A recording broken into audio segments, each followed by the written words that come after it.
This channel does not promote any violent, harmful, or illegal activities. All content provided by this channel is meant for an educational purpose only. ওপার বাংলায় যে পরিস্থিতি আপনাদেরকে জানিয়ে রাখি, জঙ্গি ঘাঁটি আর জাল ছড়াচ্ছে তার এপার বাংলায়। রাজ্যে ঢুকে পড়েছে নিষিদ্ধ জঙ্গি সংগঠন হিজবুত তাহরির 2 সদস্য। বিস্ফোরক তথ্য কেন্দ্রীয় গোয়েন্দাদের হাতে। মালদার মহদীপুর দিয়ে ঢুকে ঠিক কি করেছিল এই 2 যুবক আপনাকে জানিয়ে রাখি। গোয়েন্দার রিপোর্টে চাঞ্চল্যকর তথ্য। মালদার বৈষ্ণবনগরের এক যুবকের বাড়িতে যায় তারা। ট্যুরিস্ট ভিসাতে আসা ওই 2 যুবক নিজেদের ছাত্র পরিচয় দিয়েছিল।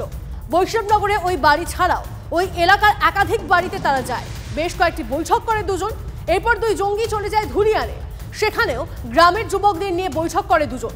30শে মে ফের তারা ফিরে যায় বাংলাদেশে। দুজনের গতিবিধি নিয়ে সন্দেহ হয় কেন্দ্রীয় গোয়েন্দাদের। তদন্তে জানা যায় দুজনই রাজশাহীর বাসিন্দা। রিদওয়ান রাজশাহী বিশ্ববিদ্যালয়ের ছাত্র, সাব্বির হিজবুত তাহরির একজন পুরনো সংগঠক এবং নেতা। 30শে মে 2 জঙ্গি ফিরে গেল বাংলাদেশে, কিন্তু এপার বাংলায় কিসের বীজ পুঁতে দিয়ে গেল? রক্তবীজ। সেই তথ্য আরো ভয়ঙ্কর গোয়েন্দা রিপোর্টে, যা শুনলে আপনি আমি কেউ শান্তিতে থাকতে পারবো না। আসছে সেই চাঞ্চল্যকর রিপোর্ট, এবং যার জন্য আপনাদের নজর রাখতেই হবে TV9 বাংলায়।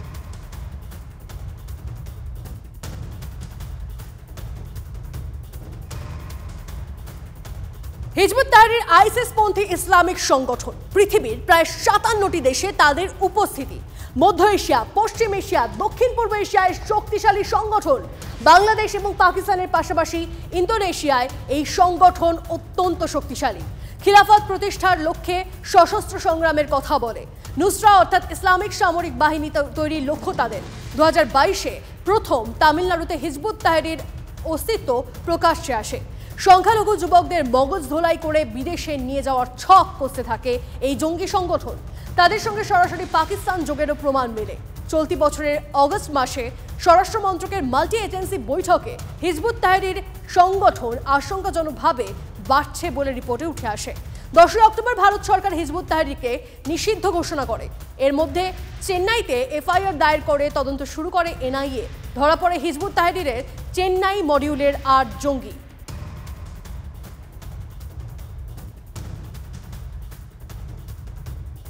জেএমবি এবং আল কায়দা উপমহাদেশের ছক অনুসরণ করেই সংগঠন বাড়াচ্ছে এই হিজবুত তাহরির।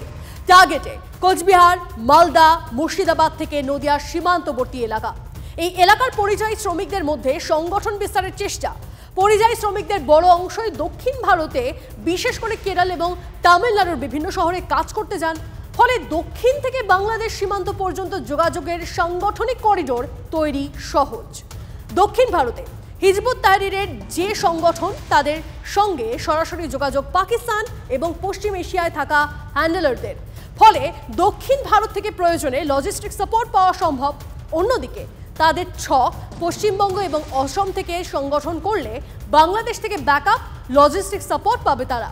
এই একই পথ অনুসরণ করে জেএমবি এবং আল কায়দা উপমহাদেশ। খাগড়াগড় পরবর্তী সময় দেখা গিয়েছিল বাংলাদেশ থেকে এই রাজ্যে আশ্রয় নেওয়া শীর্ষ জেএমবি নেতারা পালিয়ে গিয়েছিল দক্ষিণ ভারতে।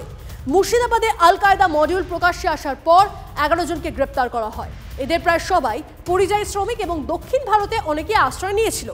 এই পদ্ধতিতে হিজবুত তাহরির সীমান্তবর্তী এলাকার পুরনো হুজি এবং সিমির সংগঠন বা স্লিপার সেলগুলোকেই সংগঠন বিস্তারে কাজে লাগাচ্ছে বলে গোয়েন্দা সূত্রে জানা যাচ্ছে। বাংলাদেশের পরিস্থিতি অস্থির। অনুপ্রবেশ বাড়ছে এই রাজ্যে। রাজ্যেও জাল ছড়াচ্ছে বাংলাদেশের নিষিদ্ধ জঙ্গি সংগঠন। স্লিপার সেল চিন্তার অন্যতম কারণ। খবর বিএসএফ এর গোয়েন্দা সূত্রে। এ রাজ্যের সীমান্ত লাগোয়া গ্রামে বাড়ি ভাড়া নিয়ে থাকছেন একাধিক অচেনা যুবক, যাদের বয়স 30 থেকে 40-এর মধ্যে। তথ্য গোয়েন্দা সূত্রে। ইন্টেলিজেন্স সূত্রে খবর, ভারত বাংলাদেশের সীমান্ত রয়েছে ঠিক তার ওপারে, অর্থাৎ বাংলাদেশের দিকে লাগোয়া গ্রামগুলিতে বাড়ি ভাড়া নেওয়ার সংখ্যা বাড়ছে। অর্থাৎ অচেনা যুবকরা এই সীমান্ত লাগোয়া গ্রামগুলিতে বাড়ি ভাড়া নিচ্ছে। কারা তারা? মূলত গোয়েন্দা সূত্রে খবর, এই যুবকদের বয়স 28 থেকে 35-এর মধ্যে। তাহলে কি এরা স্লিপার সেলের কাজ করবে? ভারত বাংলাদেশের মধ্যে যে সম্পর্কের বাতাবরণ তৈরি হয়েছে, সেই সুযোগকে কাজে লাগিয়ে এই স্লিপার সেলরা মূলত সক্রিয় হয়ে উঠছে বলে বিএসএফের নিজস্ব গোয়েন্দা সূত্রে খবর। এমনকি এই সম্পর্কে স্বরাষ্ট্র মন্ত্রকেও যাবতীয় তথ্য পাঠানো হয়েছে বলে ইস্টার্ন কমান্ড সূত্রে খবর।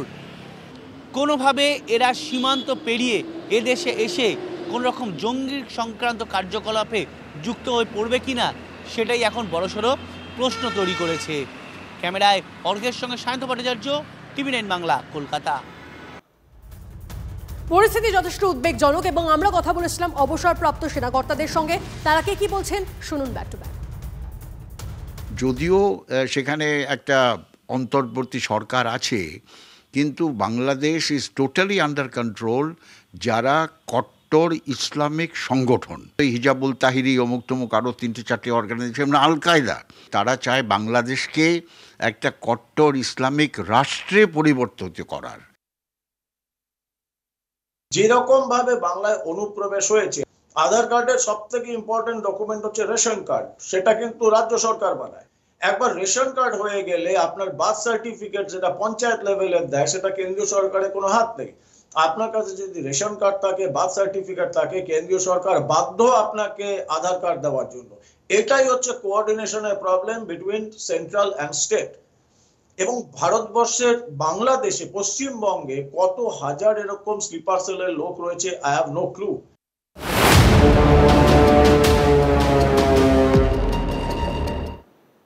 দেখুন, ভারতের বিদেশ সচিবের সফর হলো, কিন্তু তারপরেও সোজালো না ঢাকা। বাংলাদেশে ফের আক্রান্ত ইসকন। হ্যাঁ, ফের নামহট্টের পর এবার ঢাকার উত্তরায় ইসকনের সন্ন্যাসীদের উপর হামলা। মৌলবাদীদের হিন্দু বিদ্বেষের আগুনে জ্বলছে বাংলাদেশ। আর কত? এবার তো জেগে উঠুন। রাষ্ট্রপুঞ্জের কাছে আরজি কলকাতা ইসকনের ভাইস প্রেসিডেন্ট রাধারমন দাসের। আরো একবার আপনাদেরকে জানিয়ে রাখি, বাংলাদেশে ফের আক্রান্ত ইসকন। আপনাদেরকে জানিয়ে রাখবো, মৌলবাদীদের হিন্দু বিদ্বেষের আগুনে জ্বলছে বাংলাদেশ। আর কত? এবার তো জেগে উঠুন। রাষ্ট্রপুঞ্জের কাছে আরজি কলকাতা ইসকনের ভাইস প্রেসিডেন্ট রাধারমন দাসের।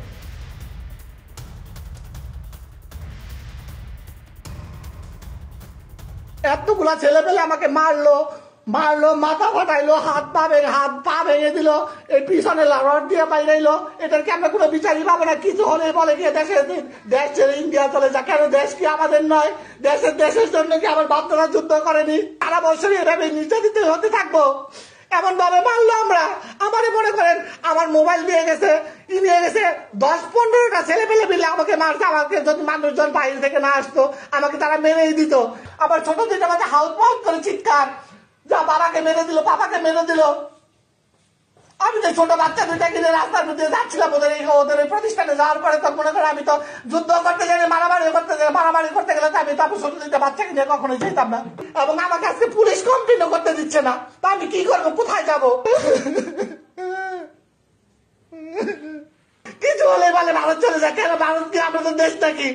আমাদের দেশ বাংলাদেশ। আমরা বাংলাদেশের সুখে শান্তিতে সবাই মিলেমিশে থাকতে চাই। আপনারা সবাই যদি হিন্দুরা ভারত চলে, আপনারা নিজে তো যুদ্ধ করে মরে যাবেন ভাই। যারা মৌলবাদী ফান্ডামেন্টালিস্ট আছে বাংলাদেশে, ওটা ইসকনকে একদম টার্গেট করে রেখেছে। এত বড় হিউম্যান রাইট ভায়োলেশন হচ্ছে বাংলাদেশে। ওখানে এটাও দেখছে কি কিরকম ওপেন কল ফর জেনোসাইড দেওয়া হচ্ছে। ওপেনলি বলা হচ্ছে কি ইসকন আর ইসকনকে যারা সমর্থন করে ওরা ক্যান্সারের মতো, ওদেরকে কেটে আলাদা করে দিতে হবে আর তলোয়ার দিয়ে মারতে হবে, হত্যা করতে হবে। আজকেও যদি ইউনাইটেড নেশন হিউম্যান রাইট সংজ্ঞান এসব যেটা হচ্ছে ওটা সংজ্ঞান না নেবে, তাহলে তো খুব দুঃখের কথা হবে। দেখুন, বাংলাদেশের রাস্তায় জেহাদি পতাকা হাতে স্কেটিং, মৌলবাদী কট্টরপন্থীদের আস্ফালনের আরও এক নিদর্শন। ভাইরাল ভিডিওয়ে কট্টরপন্থীদের বিদ্বেষের ছবি।